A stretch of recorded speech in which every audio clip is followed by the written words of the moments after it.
Okay, welcome back everybody.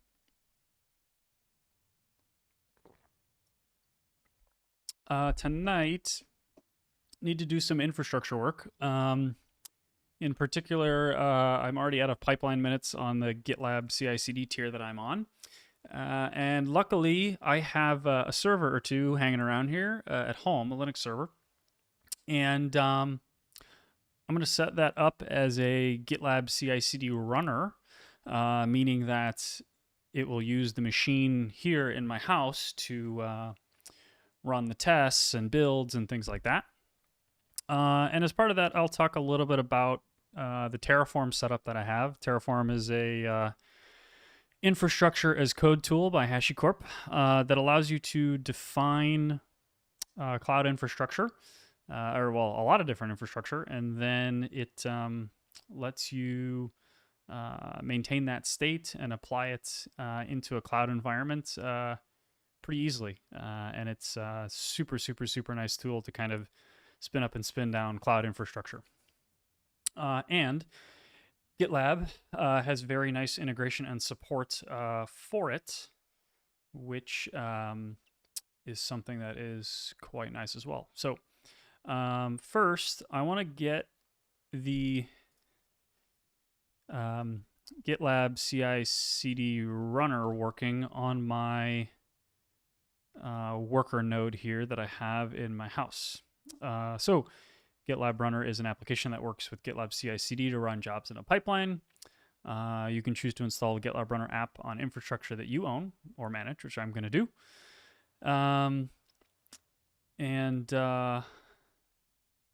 We just need to go ahead and install this and register a runner. So let's go ahead and check out install. It works all over the place, which is great. We are running on a Linux machine, and there's a couple ways that we could do this. We could essentially run it as a service or a package on the machine itself, or you can run it as a Docker service, and it will essentially just run within Docker. This I might do in the future, but for now, because the machine that I have is kind of ephemeral as it is, I'm just going to install it directly onto the machine. And just an interesting tip, what I have done is installed this on a old kind of like corporate mini PC that you can get for relatively cheap here on eBay, right? So, you know, one right here. I put 16 gigs of RAM in it and a little bigger hard drive, but these old mini PCs are very reliable, really small footprints, are pretty, you know, again, inexpensive on eBay for what you get. And so these are great if you want to build kind of like a home lab, you know, with a bunch of little servers and things like that in your house for, you know, network testing, you know, challenging yourself to learn Linux better and things like that. So, so I've got one of these just in my house here, and that's what I am SSH'd into here. So let's go ahead and get this installed and set up. It's possible to download and install via deb or RPM package if necessary. So yeah, let's go ahead and do this. So we'll pull this down into our home directory.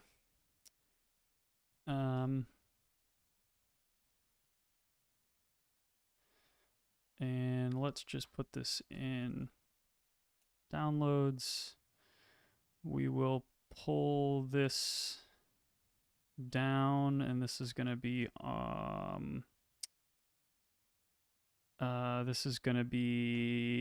AMD 64. So 64-bit, not ARM. Okay, then we are going to unpackage this, get rid of the bum one.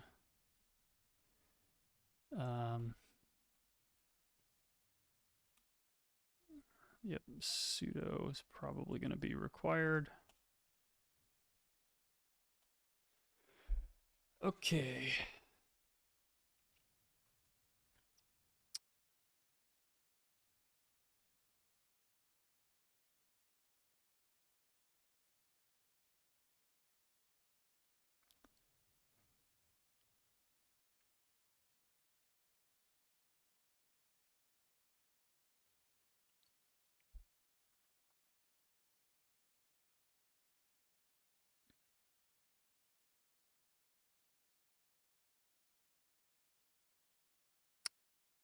Okie dokie. Installed as a service. So let's check out this. So status, so it's up and running. And now we can go ahead and register it.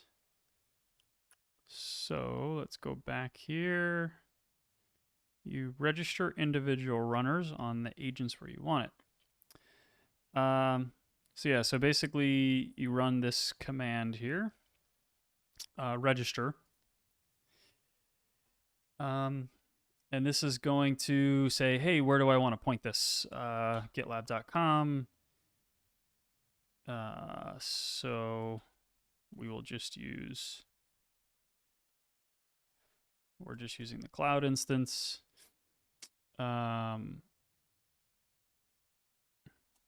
Right? And then this needs a registration token. Okay, so where you get this is in your repository under CI/CD.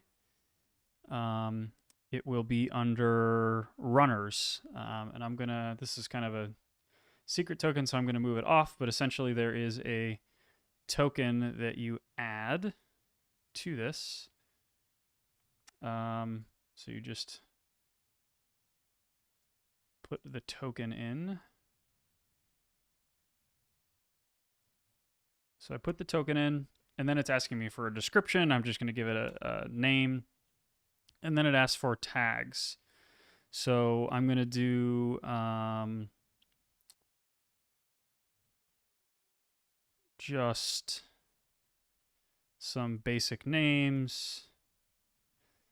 And this, the tags are basically how you actually tell your jobs to run on that node. And I'm basically going to be picking the Docker executor, right? Which means it runs all of the jobs in the Docker instance that is on the machine. So it'll talk to Docker. And then finally, it asks for a default Docker image.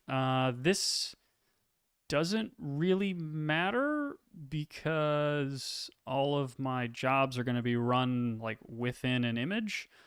But what is a sensible default? Probably whatever the latest Debian is. And Debian just had a 11 version. That's their latest long-term support. So I'm going to do Bullseye. So that'll be Debian : Bullseye. We'll hit enter, runner registered successfully. Feel free to start it, but if it's running already, the config should automatically be reloaded. Okay. So let's now take a look at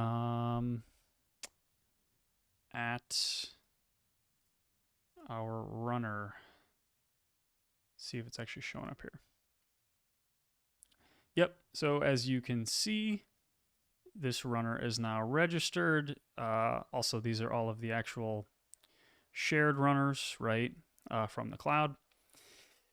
Okay, so let's do a couple of things. We need to change the config a little bit. I don't remember where the config file is, but let's see if we can find it.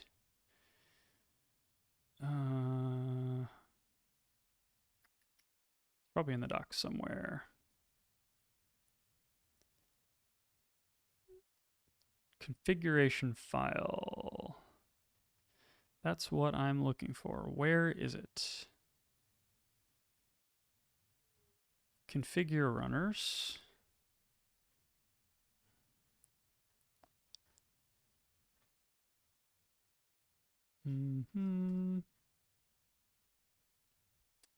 Well, let's poke around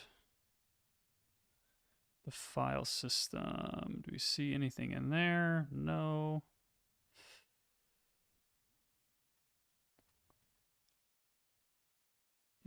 Let's see. GitLab config Linux file.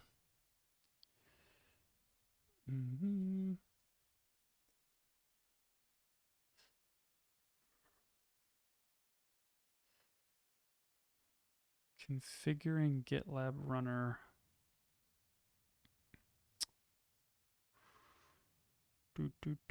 Yes, I want to configure the config.toml.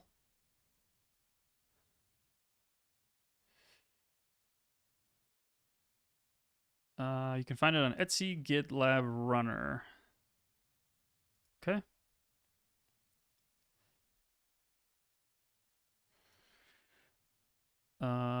Actually, interesting. It should have been in here. No, but it's not. Yeah, it's going to be Etsy GitLab runner.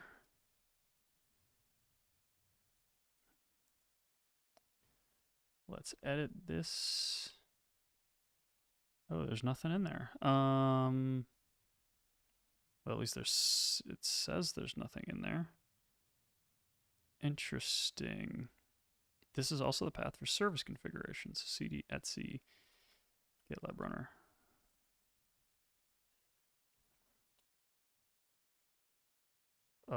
Command CD is not found.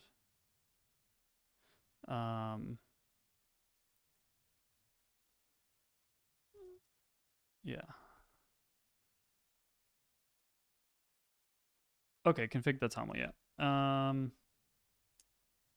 I don't think there's anything sensitive in here, but just let's check. Oh yeah, the token's in here. So really all I'm doing in here is changing the concurrent configuration here, which is how many jobs can run concurrently. And I'm going to set this to 4.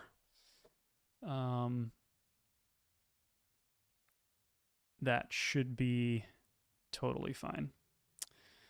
Okay. And it says you don't have to restart it usually, but I will restart it for good measure. Okay. So we have our runner set up. Now we need to tell GitLab to actually use that runner. And the way that you do that is the following. We can set our tasks, and actually let's go through this a little bit. So I have one GitLab CI/CD file. I enable D&D, which is a service Docker and Docker for test containers. That I include a couple of different, local YAML files to kind of split up a bunch of the work. And so build includes all of like the build test stuff here. So if I go to environments build, right, this does things like set my Gradle operations, run tests, staging production and Terraform, right, then just has information on, hey, do this for staging. The interesting thing here is Terraform. So GitLab CI/CD has really good integration with Terraform. And what it allows you to do is Terraform has state. So when you run your Terraform commands, right, it basically keeps track of what you have in your configuration files, right, what infrastructure you want. And then when you apply that, it tries to apply that into AWS or Google Cloud or wherever you're running. And then when the thing is finished, it keeps track of the state or the actual stuff that it created in the cloud. And then when you change your configuration files, it does a diff between what's there and what's in the state, and then tries to update what's in the cloud based on that. And so they have this, essentially this template that you can add that goes through, kind of the basic steps of how to do Terraform on GitLab. And if you do this, you also then get your state stored. So if I go to deployments environments, or not deployments, sorry. If you go to infrastructure Terraform, you will see here that I have production and staging state, right? That gets captured and stored and managed by GitLab, which is great. So if we take a look at a pipeline, let's take a look at the latest pipeline, right? You'll see a couple of things. Test, right? So this runs my tests.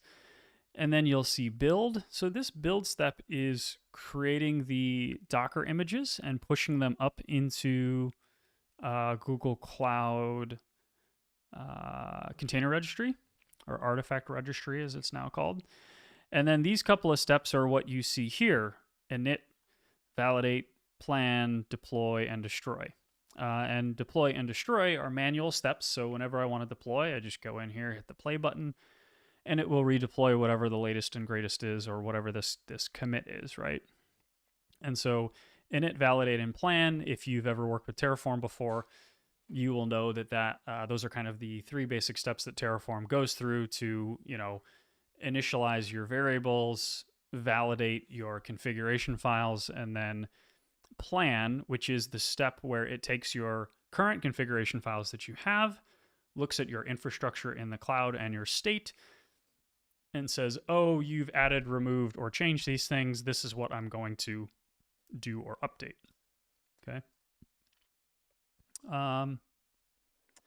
So this all works very nicely with GitLab. It's super well integrated, and it's pretty great. So now if we come back here, right, we want to make it so that these things run on our GitLab CI/CD nodes.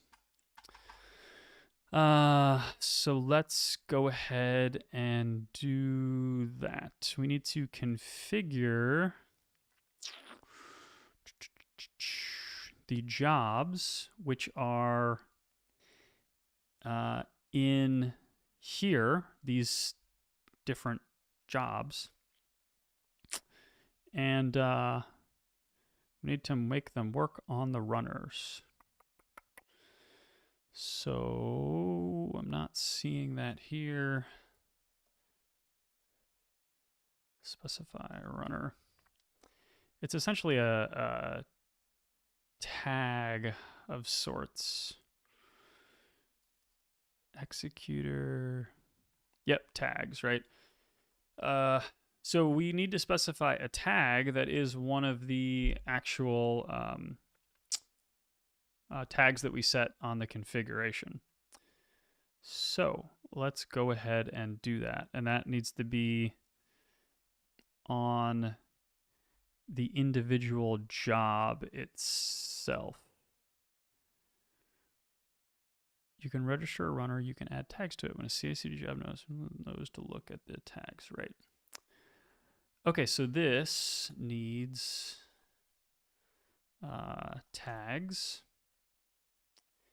And so we can add this tag to each of our jobs, and that should run only on our build machine.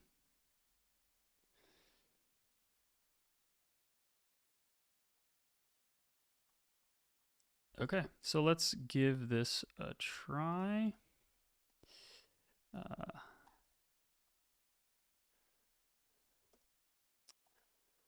Update tags to only run on local runner node.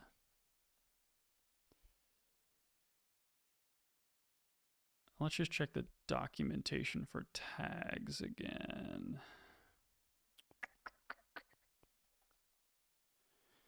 Tags, list of tags used to select the runner.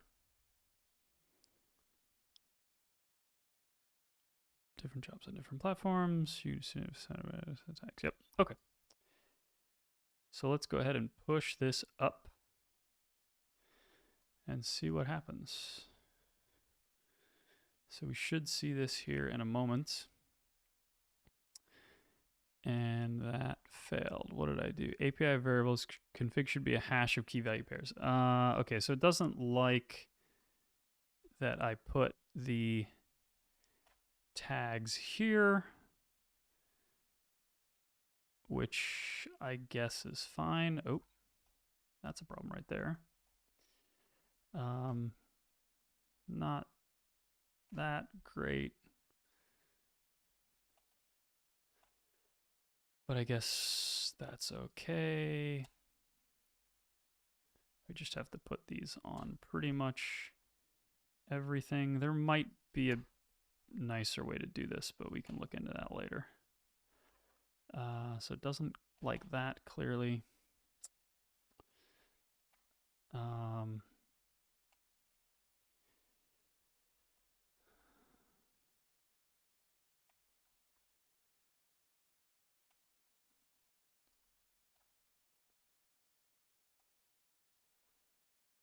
That should be good.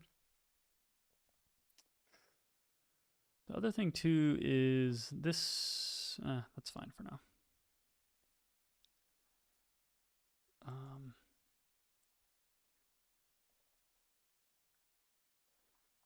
Don't use variables for tags.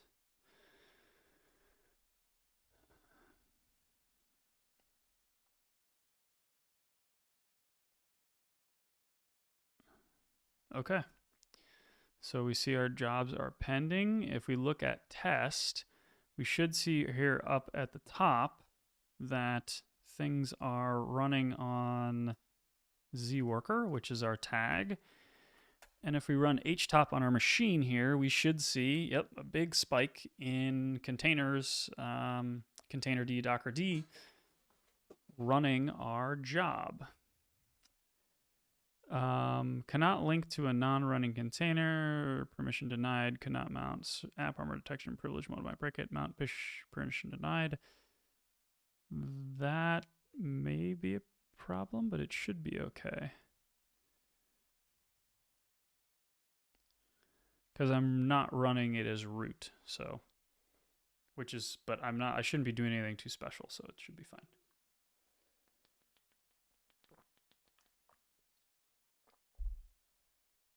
And as mentioned in the last stream, this should be quite a bit faster, I hope, than the cloud machines. Let's take a look. So the previous build would take about 17 minutes total. Tests would take about 7 minutes in total to run, and I am hoping we are quite a bit faster than that. We're getting certainly some good utilization here. And I would bet that this would run, I don't know, maybe, hopefully, like, this is done in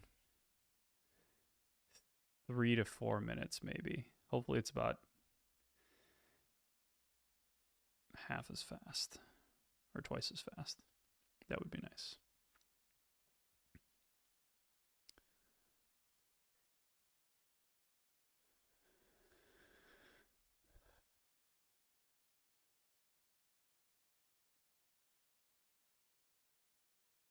So you can see there's a bunch of compiling going on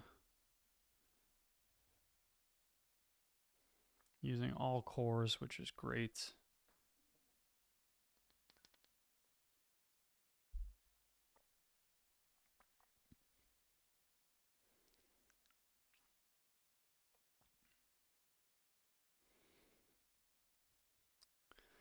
Okay, so we're already at 2 minutes and 30 seconds. So yeah, I think by the time this is done, it'll be twice as fast as the GitLab Cloud Runner, which will be nice.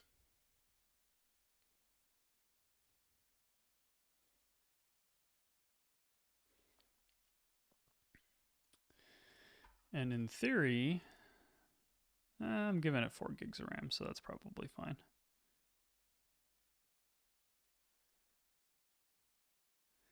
Yeah, OpenJDK 11 as well.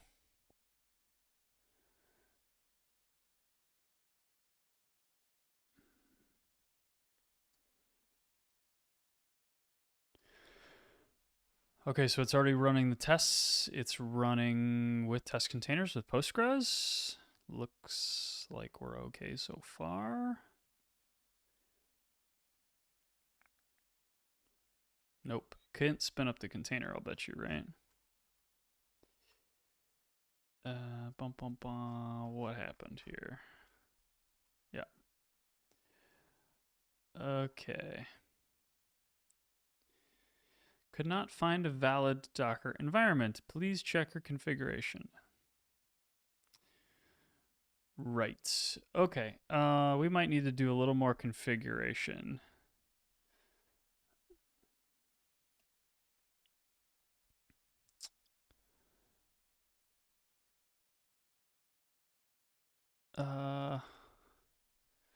Test containers, Docker in Docker. Patterns for running tests inside a Docker container.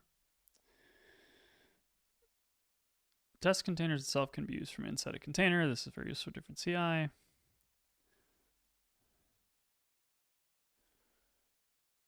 Right.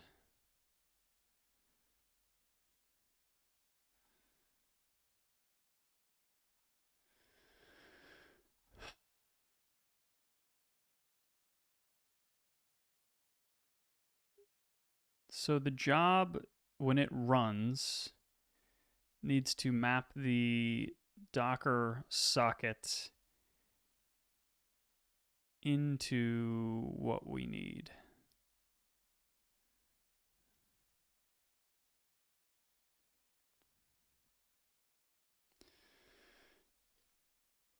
It's essentially this. It needs to mount this volume. How do we do that?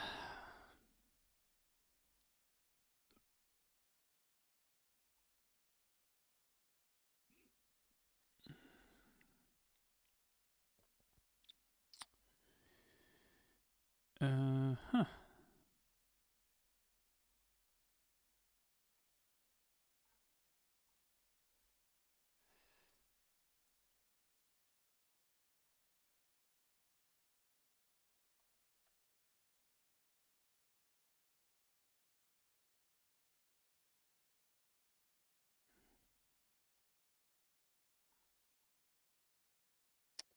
Extending Docker configuration options.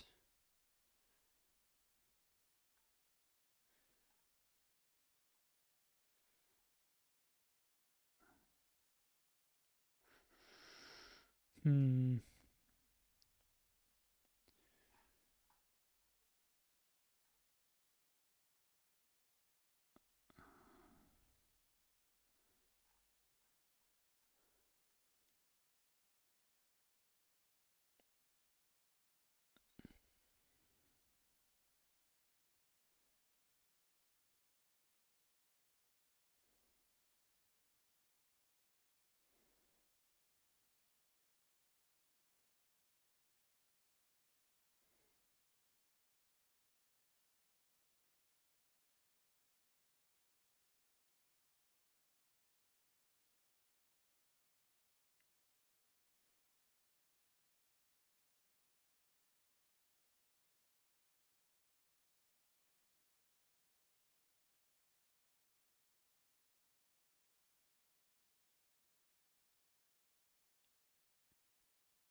Hmm.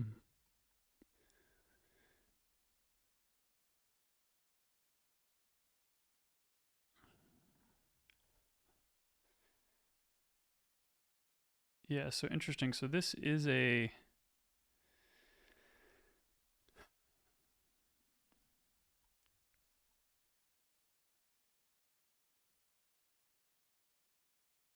patterns for running inside Docker.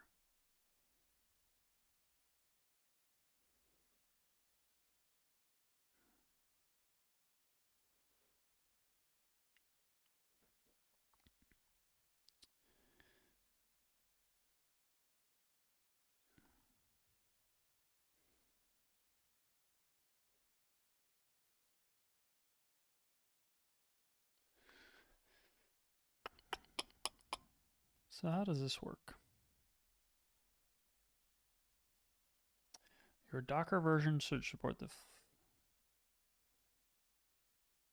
Please read this blog post first.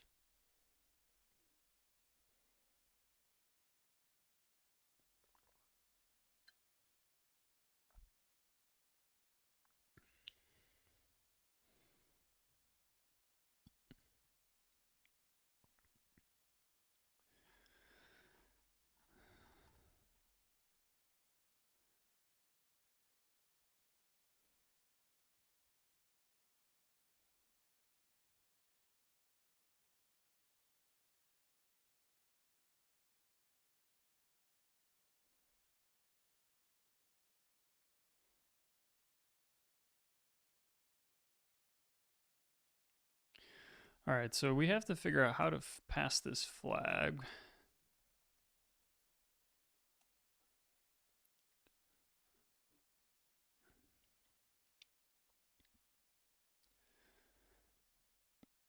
Connects to Docker engine.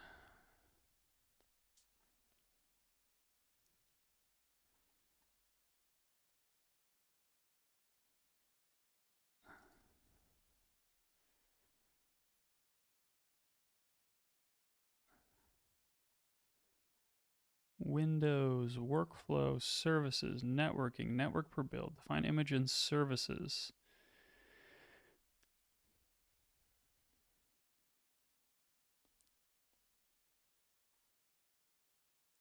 Configuring, mounting a directory in RAM.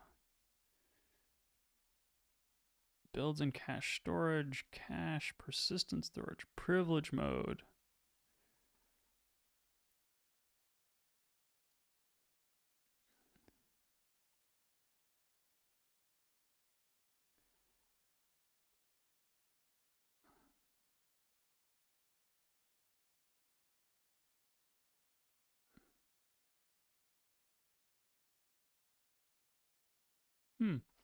So maybe you can't pass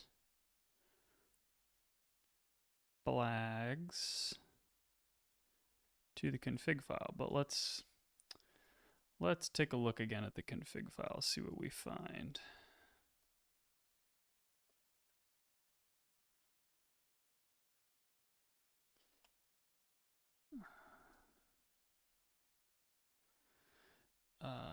Let's see, GitLab runner. Let me take a look at this config.toml. So we've got runners, custom build, dir, cache, Docker, privilege false, volumes cache. So what is this volumes thing?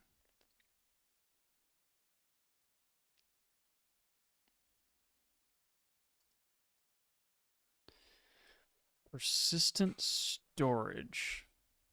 Docker can provide a persistent storage. Volume storage to type path.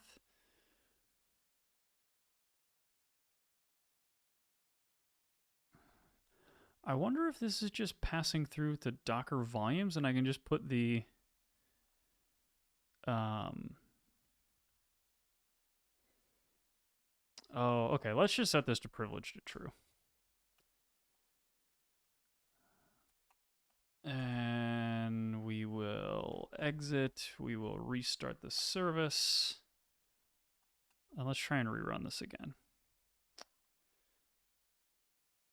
Because we're actually going to need this anyways to build the Docker containers. So let's retry this. The thing that I'm curious about though is does volumes simply pass through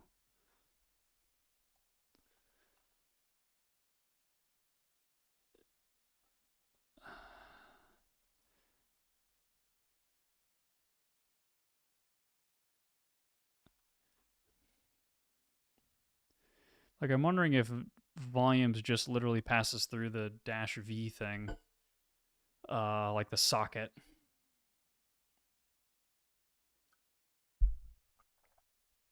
Which would solve the problem without having to give it privileged access, which would be nice. But yeah, those errors are gone.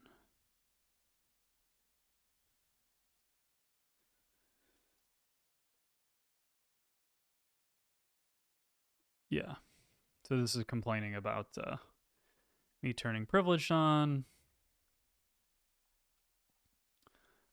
But hopefully this will work.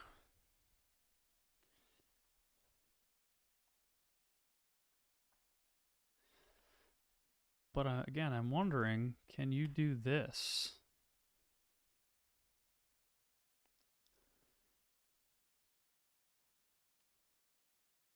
Yeah, this person had the same thought.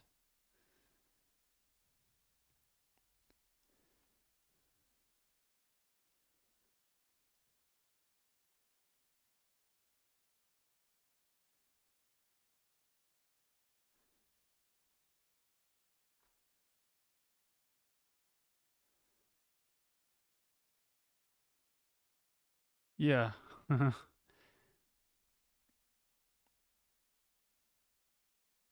I'm actually going to try this.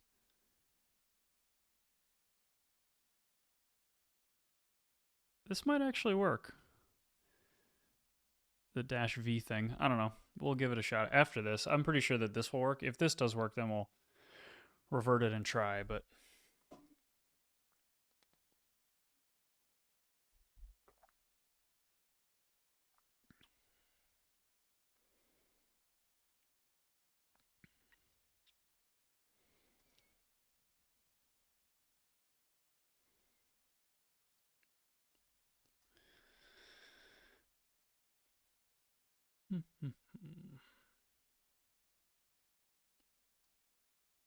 yeah, I think this might actually work.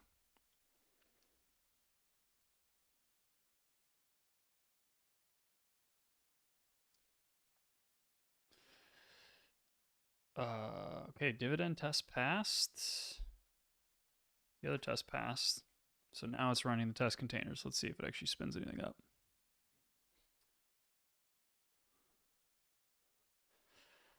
Do we have watch? Yeah.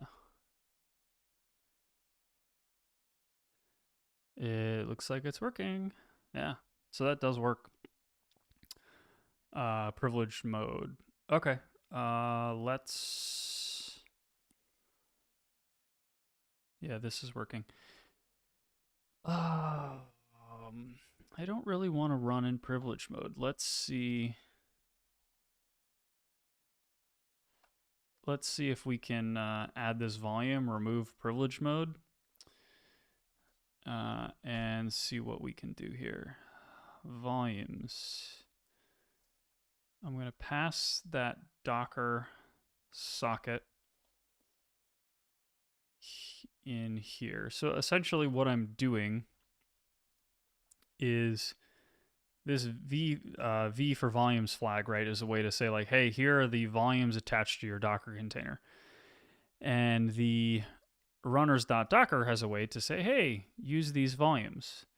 And so I'm going to pass essentially through as a volume the Docker socket, which should in theory allow test containers, right, to talk to this in non-privileged mode. We will see. I don't know if that's really true, but we will give it a try. status, it's running. Okay. We will watch Docker do its thing. Let me retry this.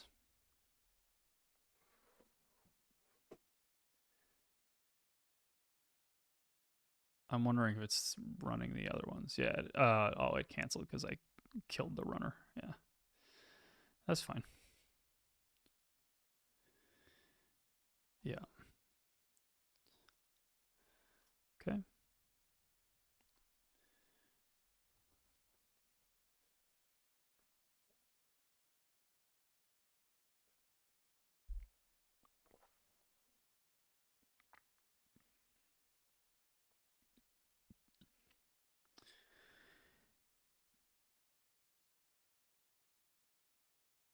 In that case, I can also potentially get rid of this. Maybe?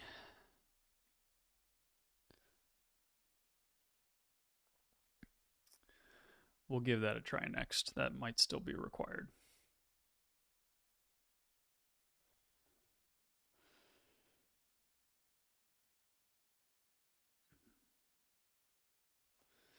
Yeah, so dind failed because it's no longer in privileged mode. So if I remove that, this error will go away, but I don't know if the tests will work or not. But we might as well.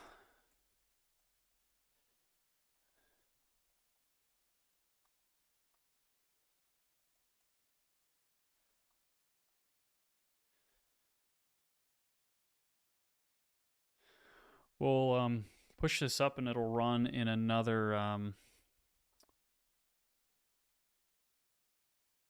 another job here.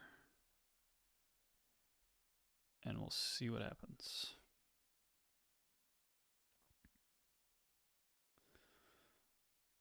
So this is the other build running.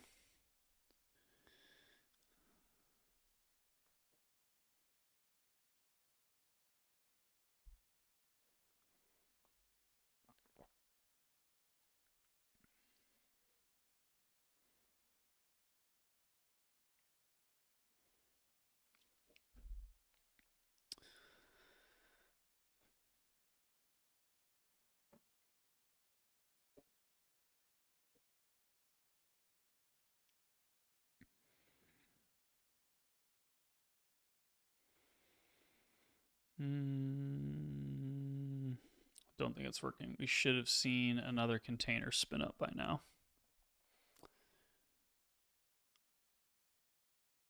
Yeah, this is going to fail, which is a bummer. So it does need to be in privilege mode with Docker in Docker.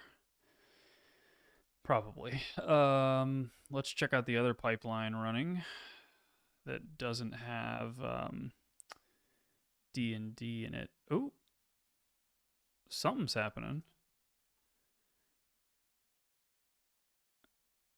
Hang on, what's going on here?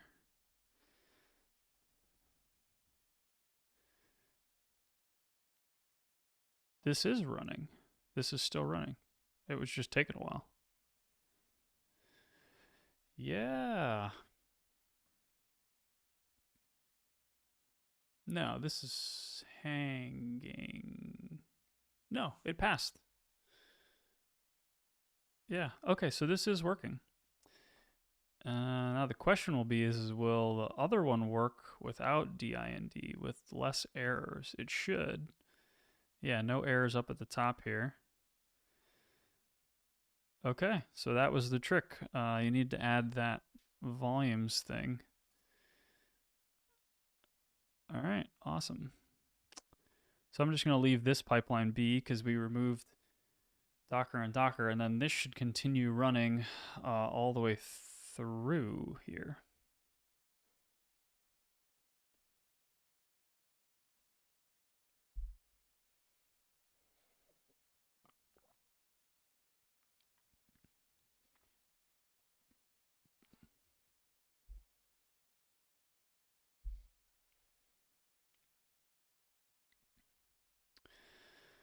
That is pretty cool.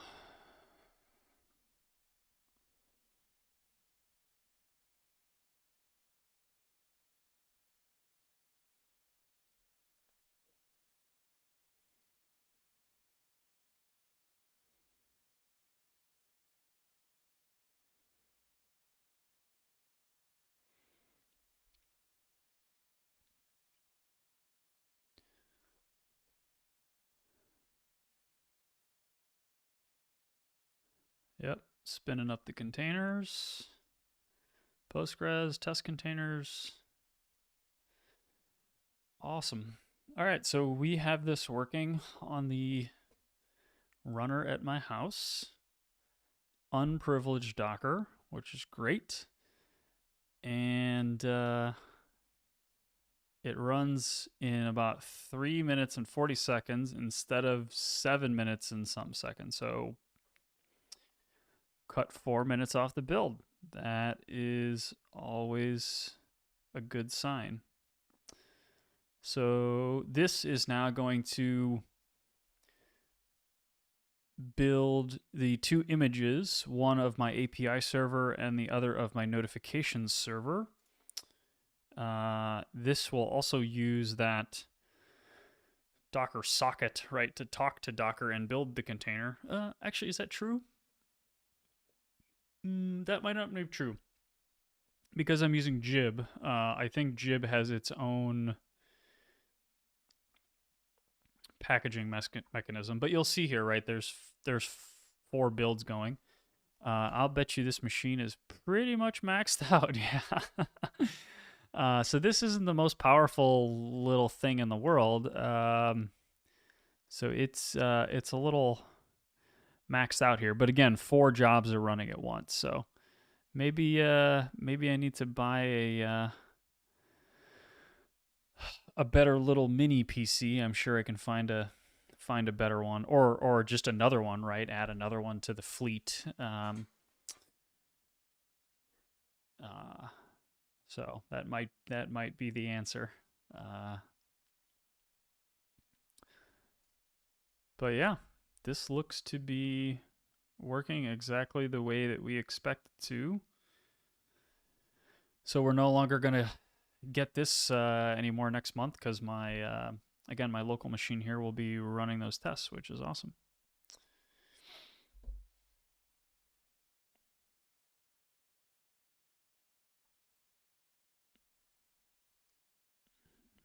I want to see one of these finish.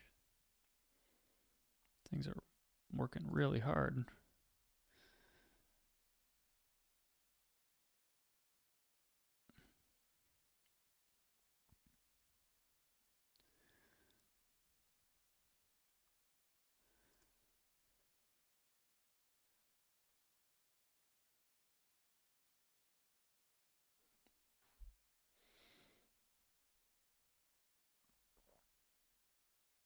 It also might make more sense. I'm running these as 4 separate jobs and then uploading them to different places. And it might make sense to run this one after another, just with a different ID. But that kind of messes with the Terraform state or environments. So I'd have to think about how to do that.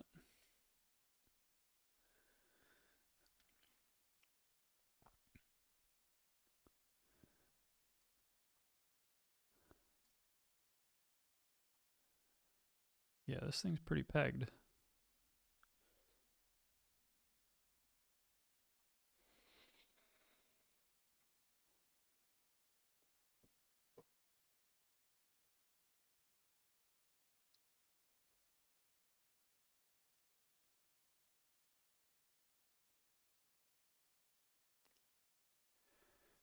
Eight gigs out of 16.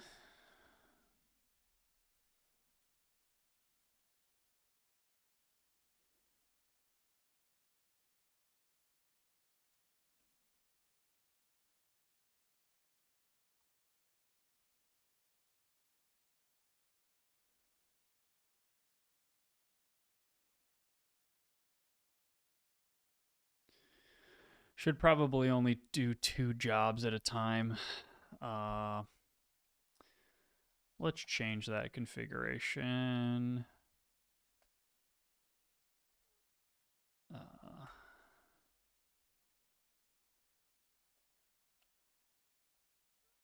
2 jobs on this machine.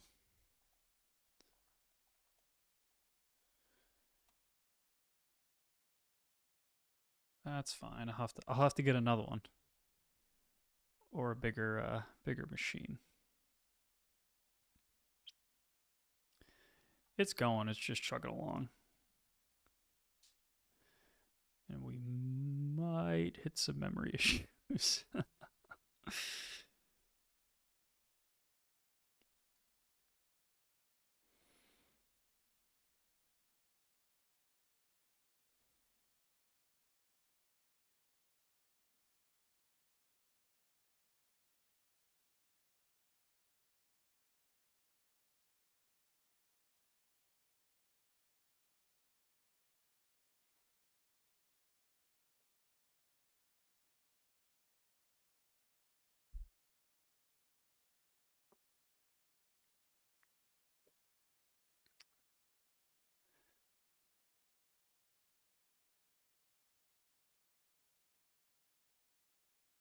I need to clean up some of these warnings too. I usually like to have a clean code base.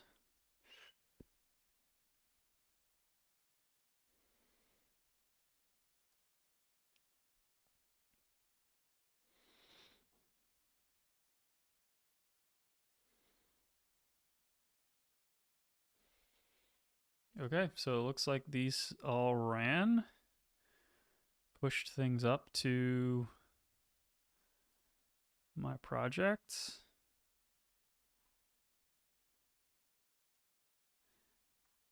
Yeah, awesome. All done. Cool. So this will continue to run. The rest of these stages are pretty inconsequential and pretty easy. They'll probably honestly fly by once all 4 of these things are done here.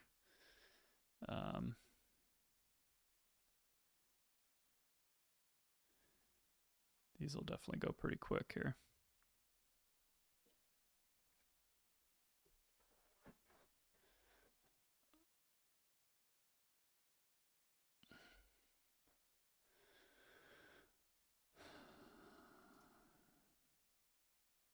Yeah, these are already burning through. I mean, these take a couple of seconds, yeah. Okay. That is it. So that's GitLab CI and runners, a custom runner that you can run on any hardware. I mean, you could even run it on your own computer if you wanted to get some extra capacity. So that's really kind of all I wanted to do tonight. But yeah, we made our builds a heck of a lot faster with this. So 10 minutes down from 17, which is great. We could probably make it even faster if we maybe consolidated some of the steps in the process. But, you know, this is certainly fast enough for me for now. It's pretty clean and understandable. And again, maybe I'll get a faster one of these little mini PCs to make this better. So that's it. That's all for kind of GitLab CI and CD. If you got any questions, let me know, and I'll see you in the next stream.